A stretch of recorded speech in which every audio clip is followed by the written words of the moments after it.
Hai guys, welcome back to my YouTube channel. Artinya apa bang? Artinya kali ini kita akan membahas sebuah keluarga psikopat yang mana salah satu anak mereka mempunyai penyakit yang harus memakan daging manusia. Tapi pada suatu hari mereka menculik orang yang salah. Ternyata yang diculiknya lebih gila dari mereka. Jadi tanpa banyak cekecok lagi, langsung saja kita ke alurnya.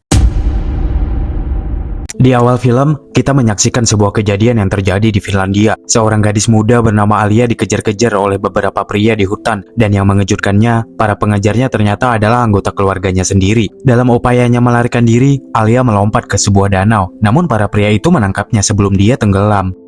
Adegan berpindah ke Boise, sebuah kota di Idaho. Di sebuah bank, seorang pria bernama Rex sedang mengantri. Dia sangat senang melihat petugas bank yang merupakan pujaan hatinya. Ketika Rex sedang berbicara dengannya, tiba-tiba bank tersebut diserang oleh para perampok.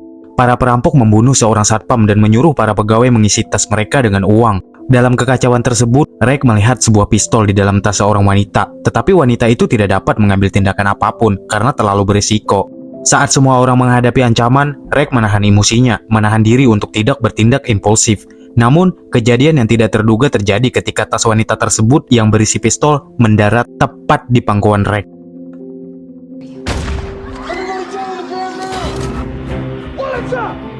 Selanjutnya, adegan bergeser ke ruang sidang, di mana Rex tiba-tiba dituntut oleh hakim karena telah membantai semua perampok bank. Selain itu, seorang wanita yang tidak bersalah tewas selama perampokan, dan Rex disalahkan untuk itu. Meskipun telah menyelamatkan banyak nyawa dan dianggap sebagai pahlawan, dia dijatuhi hukuman 8 tahun penjara. 8 tahun kemudian, kita melihat Rex yang kini telah bebas. Dia menatap sebuah majalah yang menampilkan wajahnya. Majalah tersebut menyatakan bahwa dia masih dianggap sebagai pahlawan karena tindakan beraninya selama perampokan. Nyatanya, Rex tidak dilupakan oleh masyarakat. Justru sebaliknya, ia terus-menerus dikejar oleh media. Hal ini tentu saja membuat Rex tidak nyaman. Begitu juga dengan kesadarannya atau yang termanifestasi dalam realitas fisik. Seperti yang bisa kita lihat, alter egonya lebih emosional daripada dirinya sendiri. Pada satu titik, Rex tidak dapat menahan diri lagi. Ia melompat dan melemparkan meja ke arah para wartawan. Namun, ini hanyalah imajinasinya yang bertindak sebagai pelampiasan atas emosinya akibat stres.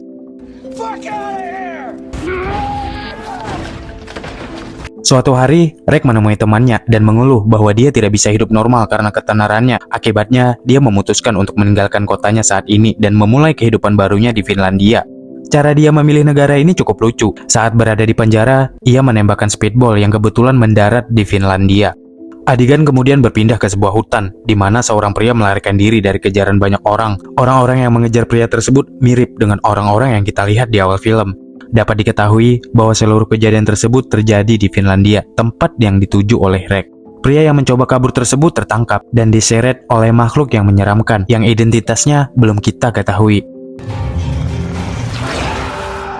Kembali ke Rex, dia sekarang berada di bandara, dan seperti biasa, seorang pria mulai merekamnya. Selain itu, Rex melihat pasangan yang mengawasinya. Seorang pria mendekatinya dan memberitahunya bahwa pasangan di belakangnya berencana untuk menculiknya, dan dia menyuruh Rex untuk berhati-hati. Tetapi Rex tidak menanggapinya dengan serius. Ketika keadaan menjadi ramai lagi dan yang lain mulai mengambil fotonya, Rex semakin jengkel dan pergi ke toilet. Namun, suami wanita tadi mengikutinya dan menatap Rex saat dia sedang buang air kecil. Ketika Rex kembali ke tempat duduknya, wanita itu memberinya senyuman yang membingungkan baginya.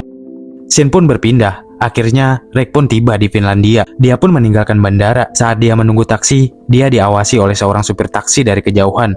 Supir taksi itu dengan cepat memotong antrian dan berhenti tepat di depan Rex. Setelah beberapa saat, Rex tertidur seperti babi.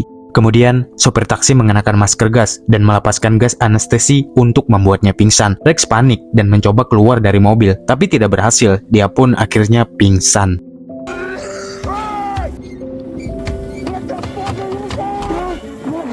Dalam adegan lain, sebuah keluarga yang tampak biasa terlihat sedang menyiapkan makan malam.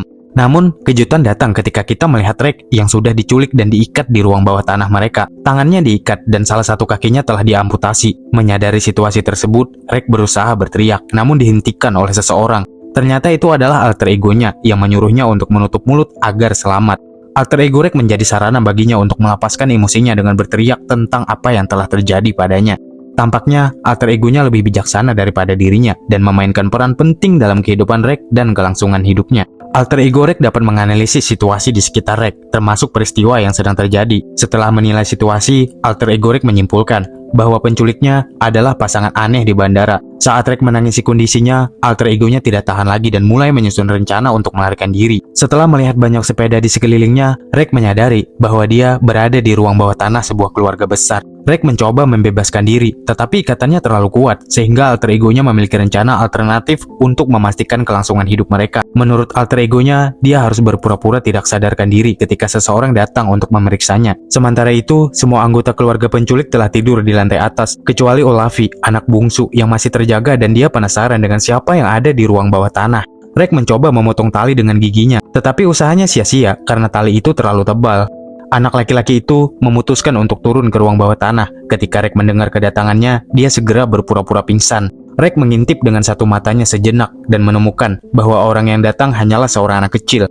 Rek kemudian merumuskan rencana untuk menggunakan anak itu sebagai alat untuk mengamankan pelariannya. Dia mencoba membujuk Olavi untuk mendekat. Karena penasaran, anak laki-laki itu mengambil beberapa langkah ke arah Rek, dan Rek pun langsung menendang wajah anak itu dengan kakinya yang diamputasi.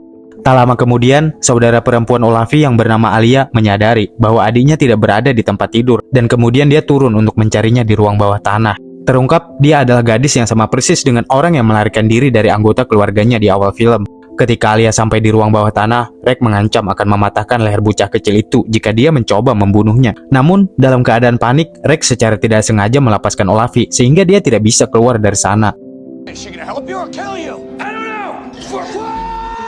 Kemudian, anggota keluarga yang lain menemukan anak laki-laki itu dalam keadaan pingsan dan penuh dengan darah. Keluarga psikopat itu bergegas membawanya ke rumah sakit. Sang ibu menampar Alia, mengira Alia telah melukai saudaranya.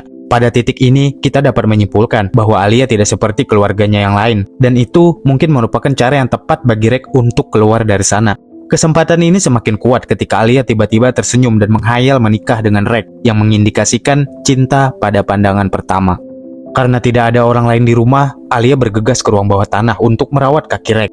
Terungkaplah bahwa Alia memiliki saudara laki-laki yang menderita penyakit yang mendorongnya untuk memakan daging manusia sejak kecil. Semuanya berawal saat dia masih kecil, karena dia sering menggigit ayahnya dan memuntahkan makanan biasa. Setelah kejadian itu, keluarganya mulai menculik orang untuk memuaskan rasa laparnya. Ketika saudara kanibal tidak menyukai daging korban tertentu, mereka terpaksa mencari orang lain untuk diculik. Alia merasa jijik dan sering dijauhi karena hal ini. Dia telah mencoba melarikan diri dari keluarganya, tapi mereka selalu berhasil menemukannya. Karena lelah mengejar Alia, ayahnya membuat sebuah kandang kayu dan mengurungnya selama 6 bulan.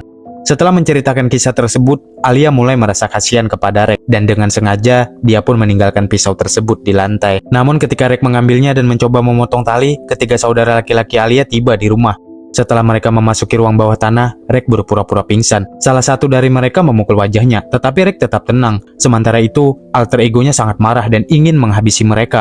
Sebelum mereka pergi, mereka mengamati kaki Rek yang diperban dan menyadari bahwa Alia telah merawatnya.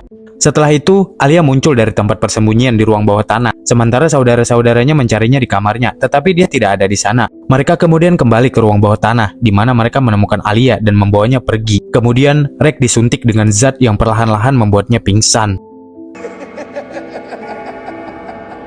Adegan kemudian bergeser ke 8 tahun yang lalu. Kita melihat kilas balik saat Rek berada di bank selama perampokan. Di sana, kita bisa melihat lebih jelas kebrutalan Rek membantai para perampok satu persatu. Sebagai catatan, ia pernah berperang di Afghanistan sebagai seorang tentara. Jadi ini bukan pertama kalinya ia menggunakan senjata pada manusia. Setelah membunuh 2 perampok, dia kehabisan peluru dan harus memikirkan solusi lain. Dia mengulur waktu dan meninju wajah seorang perampok untuk mendapatkan senjatanya. Perampok itu mengangkat tangannya untuk menyerah, tetapi Rek tetap membunuhnya. Ketika Rek mencoba menyelamatkan kekasihnya, perampok itu mencoba bernegosiasi untuk memastikan semua orang keluar hidup-hidup. Setelah perampok melepaskan kekasihnya, Rek didorong oleh alter egonya. Secara brutal, Rek menembak perampok tersebut. Tapi sayangnya, dengan tragis, senjata perampok itu meleset dan seorang pegawai bank yang bersembunyi di dalam lemari di dekatnya jatuh dan tewas.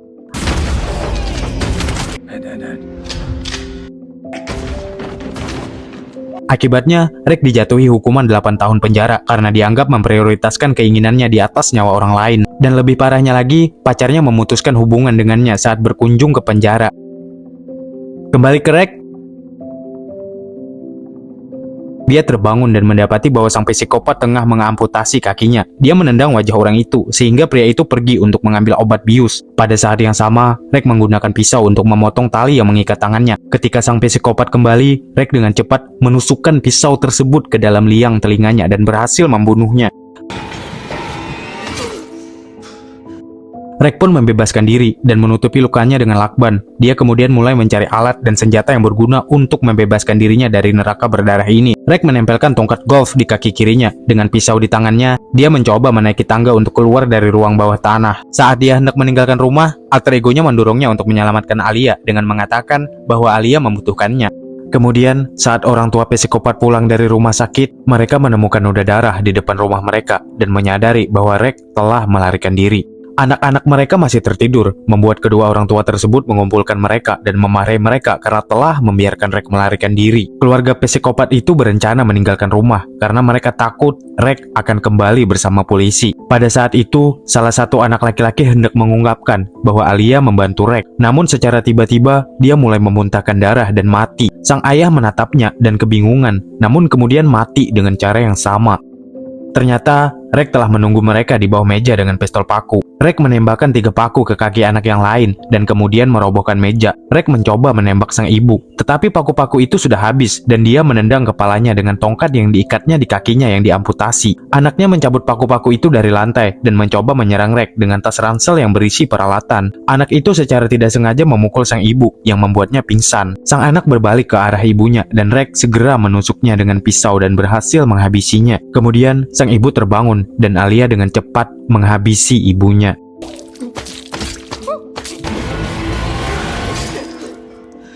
Setelah itu, mereka pun menyadari bahwa ini belum berakhir karena mereka harus menghadapi sang kakak yang kanibal. Saat itu, sosok mengerikan dari saudara laki-laki Alia menuruni tangga. Rex dan sang kanibal mulai berkelahi, dan ketika Rex berhasil berpegangan pada pintu kulkas, dia menemukan potongan kakinya sendiri di dalamnya. Rex mengambil kesempatan itu dan memasukkan kakinya ke dalam mulut sang kanibal. Sang kanibal itu jatuh ke lantai dan tulang kaki Rex menusuk lehernya. Setelah semuanya berakhir, Rex dan Alia memutuskan untuk kembali ke Amerika Serikat bersama-sama. Suatu malam, Rex dan Alia menikmati malam bersama teman-temannya. Alia cemburu karena seorang wanita seksi menunjukkan ketertarikan hormon pada Rex. Saat itulah, Alia tampaknya memiliki alter ego yang sama dengan Rex. Dia membayangkan dirinya membunuh wanita itu yang mencoba menggoda Rex. Sementara itu, di tempat lain, anak bungsu dari keluarga Alia, Olavi, yang baru keluar dari rumah sakit, memendam keinginan untuk membalaskan dendam atas kematian anggota keluarganya. Dengan ketegangan yang belum terselesaikan ini, film pun berakhir.